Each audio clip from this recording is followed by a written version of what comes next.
अगला चैप्टर है भीम सरशैया पर। शर का मतलब होता है तीर। तीर के सोने के बिस्तरे पर, यानी तीर का बिस्तरा बना हुआ है और वो उस पे सो गए हैं। कौन? भीष्म। 10वें दिन का युद्ध शुरू हो गया। आज पांडवों ने शिखंडी को आगे किया। आगे आगे शिखंडी और उसके पीछे अर्जुन। शिखंडी कौन?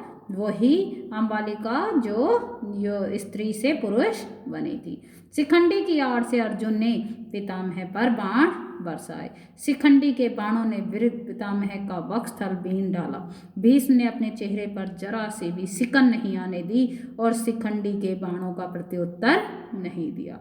अर्जुन ने जब यह देखा कि पितामह प्रतिरोध नहीं कर रहे हैं तो जरा सी जी कड़ा करके उन्होंने भीष्म के मर्म स्थलों को लक्ष्य करके तीखे बाणों से बींधना शुरू कर दिया। भीष्म का सारा शरीर बिंध गया, पर इतने पर भी उनका मुख मलिन नहीं हुआ। भीष्म ने अर्जुन पर शक्ति अस्त्र चलाया। अर्जुन ने उसे 3 बाणों से काट गिराया। अब भीष्म को यह निश्चय हो गया था कि आज का युद्ध उनका आखिरी युद्ध होगा। इस कारण वह हाथ में ढाल तलवार लेकर रथ से उतरने लगे। अर्जुन का बाण बरसाना जारी रहा। उन्होंने बाणों ने पितामह के शरीर में उंगली रखने की भी जगह न छोड़ी थी। पितामह के सारे शरीर में बाण ही बाण घुस गए थे। ऐसी अवस्था में ही भीष्म रथ से सिर के बल जमीन पर गिर पड़े। भीष्म गिरते गए लेकिन उनका शरीर भूमि से नहीं लगा। सारे शरीर में जो बाण लगे हुए थे वे एक तरफ से घुसकर दूसरी तरफ निकल आए थे। भीष्म का शरीर जमीन पर न टिककर उन तीरों के सहारे ही ऊपर उठा रहा। पितामह अर्जुन से बोले, बेटा अर्जुन, मेरे सिर के नीचे कोई सहारा नहीं है, वो लटक रहा है, कोई ठीक सा सहारा तो लगा दो। भीष्म ने ये वचन उसी अर्जुन से कहे जिसने अभी अभी प्राणहारी बाणों से उनको बीन डाला था। भीष्म का आदेश सुनते ही अर्जुन ने अपने तरकस से 3 तेज बाण निकाले और पितामह का सिर उनकी नोक पर रखकर उनके लिए उपयुक्त तकिया बना दिया। भीष्म बोले, हे राजागण, अर्जुन ने मेरे लिए जो सिरहाना बनाया है उसी से मैं खुश हूँ। अभी मेरा शरीर त्यागने का उचित समय नहीं हुआ है, अतः सूर्य नारायण के उत्तरायण होने तक मैं यहीं और ऐसे ही पड़ा रहूँगा। उत्तरायण में जाने पर आप लोगों में से जो भी उस समय तक जीवित बचे वे आकर मुझे देख जाएं। इसके बाद पितामह ने अर्जुन से कहा, बेटा, मेरा सारा शरीर जल रहा है और प्यास लग रही है, थोड़ा पानी तो पिला दो। अर्जुन ने तुरंत धनुष तान कर भीष्म के दाहिनी बगल में पृथ्वी पर बड़े जोरों से एक तीर मारा। बाण पृथ्वी में घुसकर सीधा पाताल में जा पहुंचा।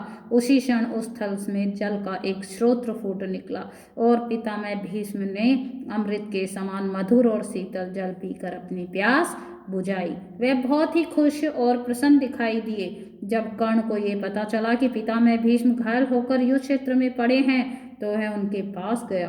प्रणाम करके जब कर्ण उठा तो पितामह को उसके मुख पर भय की छाया सी दिखी। यह देखकर भीष्म का दिल भर आया। शरीर पर लगे हुए बाणों से होने वाले कष्ट को दबाकर बोले, बेटा, तुम राधा के पुत्र नहीं, कुंती के पुत्र हो, सूर्यपुत्र। मैंने तुम्हें कभी द्वेष नहीं किया। अकारण ही तुमने पांडवों से वैर रखा, इसी कारण तुम्हारे प्रति मेरा मन मलिन हुआ। तुम्हारी दान वीरता और शूरवीरता से मैं अच्छी तरह परिचित हूँ। इसमें कोई शक नहीं है कि शूरता में तुम कृष्ण और अर्जुन की बराबरी कर सकते हो। तुम पांडवों में ज्येष्ठ हो, इस कारण तुम्हारा कर्तव्य है कि तुम उनसे मित्रता कर लो। मेरी यही इच्छा है कि युद्ध में मेरे सेनापतित्व के साथ ही पांडवों के प्रति तुम्हारे वैर भाव का भी आज ही अंत हो जाए। ये सुनकर कर्ण बड़ी नम्रता के साथ बोला, पितामह, मैं जानता हूँ कि मैं कुंती का पुत्र हूँ, लेकिन यह भी मुझे मालूम है कि मैं सूत पुत्र नहीं हूँ। लेकिन यह बात मुझसे नहीं हो सकती कि अब मैं दुर्योधन का साथ छोड़ दूँ और अपने शत्रुओं से जा मिलूँ। मेरा कर्तव्य यही है कि मैं दुर्योधन के ही पक्ष में रहकर युद्ध करूँ। आप कृपया मुझे इस बात की अनुमति दे दें कि मैं दुर्योधन की तरफ से लड़ूँ। मैंने जो कुछ किया या कहा है उसमें जितने दोष हों उसके लिए मुझे माफ़ कर दे। कर्ण की बात भीष्म बड़े ध्यान से सुन रहे थे। उसके बाद बोले, ठीक है बेटा, तुम वही करो जो तुम्हारी इच्छा है। भीष्म पितामह से आशीर्वाद पाकर कर्ण बहुत खुश हुआ और रथ पर चढ़कर युद्ध क्षेत्र में जा पहुंचा। कर्ण को ही देखते ही दुर्योधन आनंद के मारे फूल उठा। भीष्म के दुख, विछोह के दुख का उसके लिए जो दुस्सह सा प्रतीत हो रहा था, अब कर्ण के आ जाने पर किसी तरह उसे भूल जाना उसके लिए संभव प्रतीत होने लगा। दुर्योधन और कर्ण इस बारे में सोच विचार करने लगे कि अब सेनापति किसे बनाया जाए। रीति से द्रोणाचार्य का सेनापति पद पर अभिषेक हुआ। द्रोणाचार्य ने 5 दिन तक कौरवों की सेना का संचालन करते हुए घोर युद्ध किया। यद्यपि अवस्था में वो बहुत बूढ़े थे, फिर भी सात्यकी, भीम, अर्जुन, धृष्टद्युम्न, अभिमन्यु, द्रुपद, काशीराज और सुविख्यात वीरों के विरुद्ध द्रोणाचार्य अकेले ही भिड़ जाते थे और एक एक को खदेड़ देते थे। 5 दिन तक उसके हाथ पांडवों की सेना बहुत ही सताई गई। आचार्य द्रोण ने पांडव सेना की नाक में दम कर दिया। द्रोणाचार्य के सेनापतित्व ग्रहण करने के बाद दुर्योधन, कर्ण और दुशासन तीनों ने आपस में सलाह करके एक योजना बनाई। उनके अनुसार दुर्योधन आचार्य के पास जाकर बोला, आचार्य, किसी भी उपाय से आप युधिष्ठिर को जीवित ही पकड़कर हमारे हवाले कर सकें तो बड़ा ही उत्तम हो। दुर्योधन का उद्देश्य तो कुछ और ही था। दुर्योधन को यह तो पता चल गया था कि युधिष्ठिर का वध करने से कोई लाभ नहीं हो सकता। इसके विपरीत यदि युधिष्ठिर को जीवित पकड़ लिया जाए तो युद्ध भी शीघ्र ही बंद हो जाएगा और जीत भी कौरवों की ही होगी। थोड़ा राज्य युधिष्ठिर को देने का बहाना करना होगा तो वह भी कर देंगे और बाद में फिर जुआ खेलकर आराम से उसे वापस छीन लेंगे।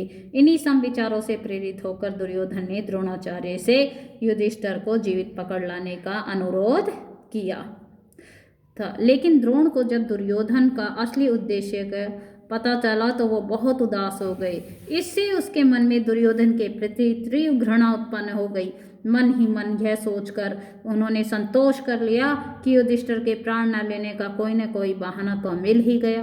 पांडव तो द्रोणाचार्य की अद्वितीय शूरता और शस्त्र विद्या के अनुपम ज्ञान से अच्छी तरह परिचित थे। अतः जब सुना कि द्रोणाचार्य ने युधिष्ठिर को पकड़ने का निश्चय ही नहीं किया है बल्कि प्रतिज्ञा भी की है तो वे भयभीत हो गए। सबको यही चिंता रहने लगी कि किसी भी तरह युधिष्ठिर की रक्षा का पूरा प्रबंध किया जाए। द्रोण ने अपने सारथी को आज्ञा दी कि रथ को उसी तरफ ले चलो जिस तरफ युधिष्ठिर युद्ध कर रहे हैं। युधिष्ठिर संभले इससे पहले ही द्रोणाचार्य तेजी से उसके पास पहुंच गए। धृष्टद्युम्न ने 1000 कोशिशें की परंतु वह द्रोण को नहीं रोक पाई। युधिष्ठिर पकड़े गए कि चिल्लाट के साथ सारा कुरुक्षेत्र गूंज उठा। इतने में ही एकाएक न जाने कहां से अर्जुन उधर आ गया और अर्जुन के गांडीव से बाणों का ऐसे अविरल बौछार छूट रही थी कि देख ही नहीं पा रहा था कब बाण धनुष पर चढ़ता और कब छूटता। कुरुक्षेत्र का जो आकाश था बाणों से भर गया। इस कारण सारे मैदान में अंधकार सा छा गया। अर्जुन के हमले के कारण द्रोणाचार्य को पीछे हटना पड़ा। युधिष्ठिर को जीवित पकड़ने की उनकी कोशिश खराब हो गई और संध्या होते होते उस दिन का युद्ध भी बंद हो गया। कौरव सेना में डर सा छा गया। पांडव सेना के जो बहादुर शान से अपने अपने शिविर को वापस चले गए। सैन्य समूह के पीछे पीछे चलते हुए कृष्ण और अर्जुन भी अपने शिविर में जा पहुंचे। इस प्रकार 11वें दिन का युद्ध भी खत्म हो गया।